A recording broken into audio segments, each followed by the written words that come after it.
What's going on, guys? If it looks super messy, it's because I'm in my office. And if the video footage looks and sounds a little bit different, it's because I'm on the Osmo Pocket 3. And if I start doing crazy things like this with my hands, it's because there's a fly in my office that's driving me crazy. But this video is not about the fly, it's not about the Osmo Pocket 3, and it's not about my messy office, it's about my messy life.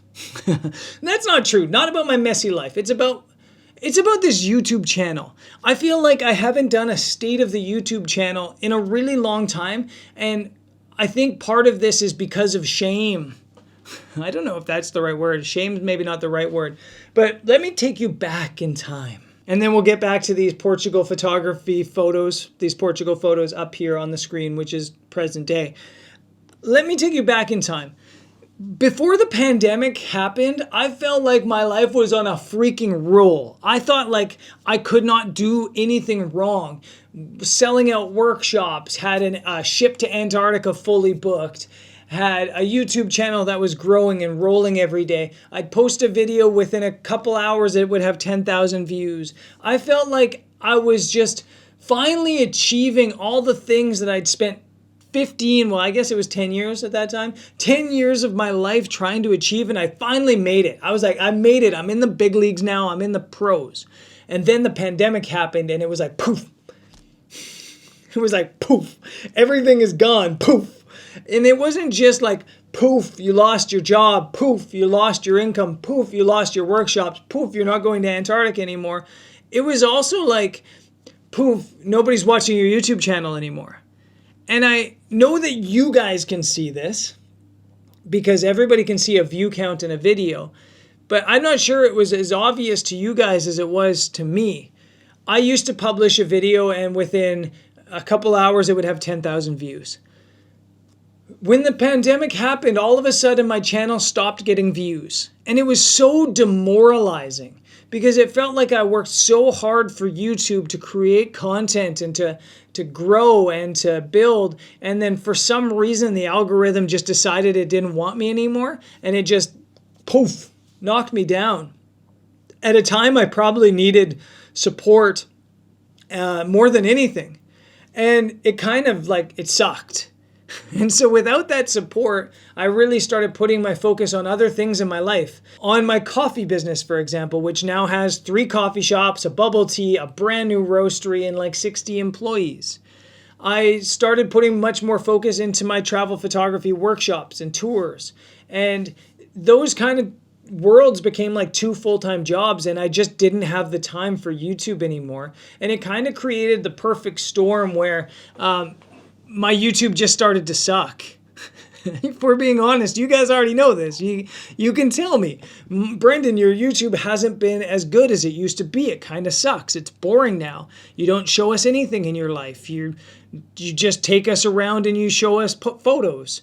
And I get it. I know. I'm aware. But it felt like over the past 3 years 2 years since the end of the pandemic that I haven't had time with my other 2 businesses to properly invest my time in this YouTube channel to have that sort of connection with you guys and with the platform that I used to have. When I used to daily vlog, every single day I would spend, let's call it 3 hours vlogging, 3 hours editing, and 3 hours talking with the community and conversing with the community, engaging, doing live streams, having chats, things like this. And I don't have that time right now. I'm spending 6 hours a day on the coffee business, 6 hours a day on the photography workshops and tour business. That's already 12 hours a day. Then I'm also obsessed with paddle. So I'm playing paddle 2 hours a day. And then I also have a life outside of work. Barely, but I do. So I just felt like YouTube was the thing that didn't give me love at the time I needed love. And so as a result, I think it was the thing I didn't put love back into. But over the past 3 months, I've been in this really weird state where I'm dying to get back into YouTube, but I'm not sure YouTube still loves me. It's like I broke up with YouTube and I want to get back together with YouTube, but I'm like, hey, YouTube, do you still love me? If I put more of an effort into our relationship, will you take me back? And I'm at a stage right now where that's what I want. I've stepped back a little bit from my coffee business. I've turned over some responsibilities to other people in the business, and I want to start focusing more on the YouTube, but I'm hoping YouTube still loves me back. So, long story short, that's why I stopped vlogging. But in this transition period, which you're going to see on the video is still coming because I'm way behind, you're going to see a bit of a change in... No, you're not going to see a change in the content. You're going to see content the same as it's been for the past years, where it's good travel footage, good photos, but it doesn't have that personality and love like it used to. Because over the past 2 months since this Portugal trip that's sitting in front of me, I guess 3 months, I have done trips and I've been trying to figure my shit out. I've been trying to figure out what I want. I've been trying to figure out how I want to do it. So this Portugal trip that's sitting right in front of me happened in June. And on this trip, I had this like idea or thought that maybe I wanted to stop vlogging when I was doing photography tours or workshops, with the concept or idea that it was making me worse at everything in life. By vlogging, I was a worse workshop leader because I was spending a lot of time talking to my camera, exploring, shooting B-roll, doing those sort of things.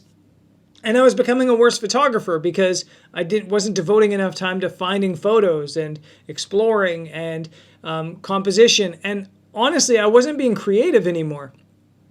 It sounds stupid, but for me anyways, having a vlog, it's always, deterred me from being creative because I feel a little bit of a pressure to always make a banger, to just get a great wow image. And the part of photography that I used to love the most was actually trying to be creative, experimenting, trying different things, doing macro, doing details, doing street, doing all of these different things. So back in June, actually, I decided I'm not vlogging anymore. Done. I'm done vlogging. I don't want to vlog anymore. I thought I'm going to take photos. I'm going to go out on my workshops, and then I will post some content afterwards from these trips and share the photos from these trips. But I'm done vlogging because I want to get back to being a better photographer, a better workshop leader, and get back to adventuring and traveling without worrying about creating content so much. And so this Portugal trip, I'll show you some of the images now, went really badly in some capacity. It was supposed to be an astrophotography and sunsets workshop, but we had cloudy weather every single day in June in Portugal. That's just not normal. It doesn't happen like that. It's usually sunny every day. So we didn't really get astro. We did get some decent sunset shots and photos, but nothing outstanding. I think this long exposure image from a cliff top came out pretty cool. But other than that, like basically for a whole trip, I didn't really create any images. And I was leading a workshop, so I was helping guide other people to photos. I was taking other people to different spots, but I wasn't feeling super inspired. And I think part of that is because it was my home turf. So then, right after that, I went to Madeira. And in Madeira, I decided I'm not going to vlog at all. I'm just going to take photos as if I was a normal human being, and I'm going to take whatever picture my heart desires. And I feel like at first, I was like almost lackadaisical with my camera. I was like, it's not a banger. I'm not going to bother taking a photo. That's not a super great light. I'm not going to take a photo. That's not amazing. I'm not going to take a photo. And I just wasn't taking photos. Then slowly as the trip progressed, something kind of like unlocked in me where I was like, I have no pressure. I can take pictures of anything. And I started experimenting again. I started taking photos that I haven't taken since I started doing photography. We went up into the fennel forest, didn't get fog, but we had some really cool moments of light on this mossy stuff on the trees. And I played around with different exposures, different compositions, different details, and I really, really enjoyed it. I don't know if the photos came out good. I think I like them, but I really enjoyed taking them, and that's the most important thing for me. We went stumbling around a lake and I took some photos of like really beautiful leaves floating on the grass. I would have never taken these photos. I would have felt like I didn't have permission to. I didn't feel like this was my style. So I didn't have permission. No, Brendan does big epic landscapes and selfies. He doesn't have permission to do detailed photos. I felt like I had the permission because I didn't need to share it. And then now here I am sharing it. I laid on the grass for a solid 35 minutes photographing this bird that I called Brad the Bird. I photographed this bird for a solid 35 minutes and loved every minute of it. I really had this moment in the Fano Forest where I just felt like this freedom to take whatever photo I want and share whatever photo I want. And I thought that I hit an epiphany. Then I went to Greenland. And I got to Greenland, and you'll see these videos in the future, and it probably won't show on the videos, but in Greenland, I felt absolutely like the most anxiety I've ever felt in my entire life for no reason at all. I don't know what it was. I just felt like this need to create the best photos ever, and I felt like this overwhelming pressure. And I don't know what it was, but I realized, I'm vlogging again.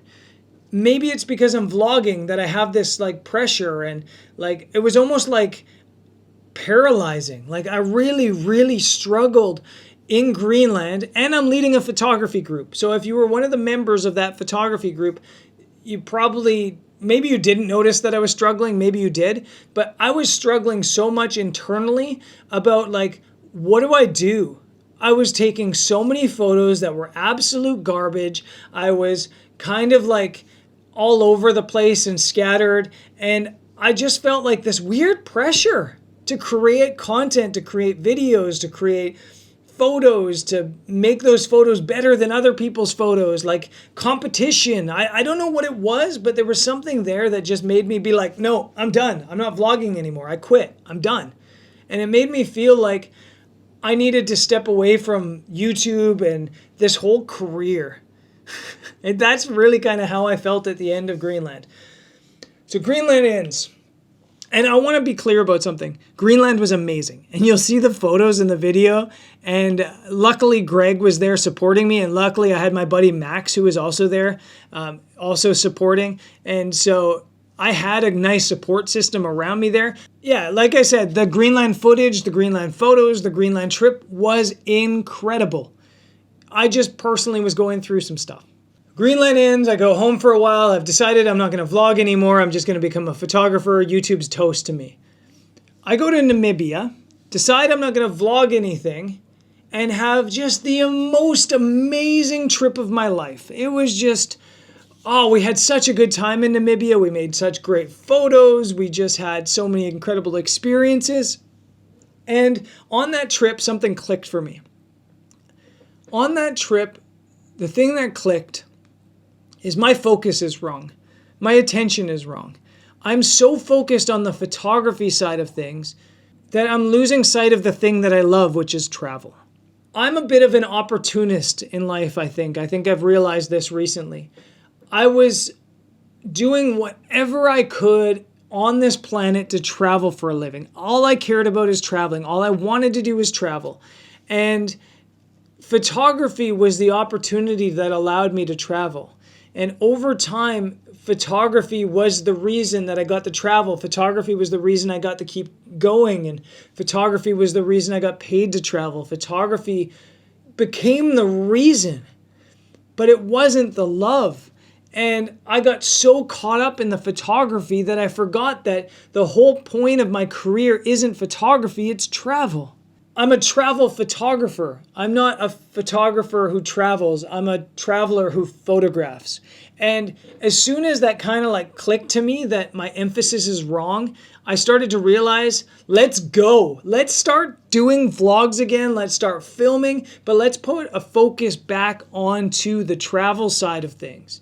And it feels like, in a really exciting way, like everything's starting to click and come back together again. And I'm really excited for it. Greg and I have this new company, TRVL Travel, and that's like an adventure travel company for photographers. That's exactly what I need in my life right now.